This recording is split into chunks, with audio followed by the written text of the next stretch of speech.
how do we know if we're meditating properly? Because we're doing it. If we're following our breath, then we're doing it correctly. Now also, people think, oh, I got distracted. Again, that's so bad. How stupid. This is totally missing the point. The great thing about becoming distracted is it's our first real glimpse of mindful awareness, naked mindful awareness.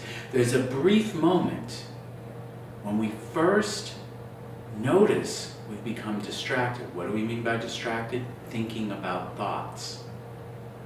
That moment of noticing you're distracted, you know you're distracted, whether you have a thought, I'm distracted, or not. Now, in the beginning, of course, it comes very quickly.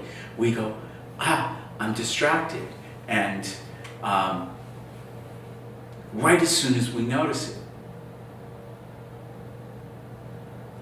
But as we get more and more used to coming into the present moment, as we get more and more used to noticing, we begin to see that there's a pure moment of knowing we're distracted without thinking we're distracted. Now, don't think then you have to look for this moment, because looking for the moment is just going to create more thoughts. It's just being present in the face of whatever thoughts and emotions come. So first, we're mindful of the breath. Then we have awareness that keeps us knowing whether we're being mindful or not. And finally, the most important part is being spacious. We need to feel, to have an open attitude, not be too hard on ourselves, too focused, also not too relaxed, but spacious. Spacious, aware, and mindful. It's that simple.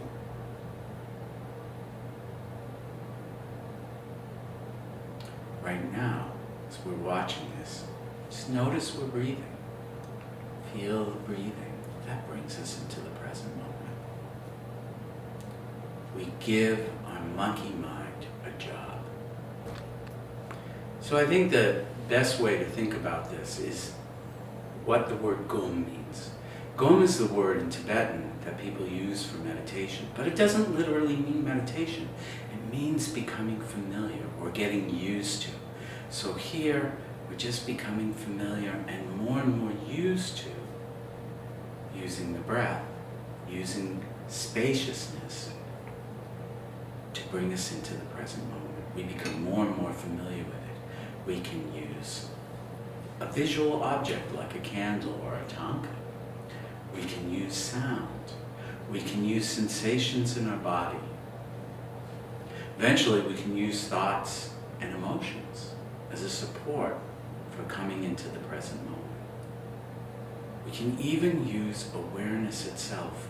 And then finally, we don't need any object of support. Present moment awareness is all the support we need. This is something that may take some time for us to get used to.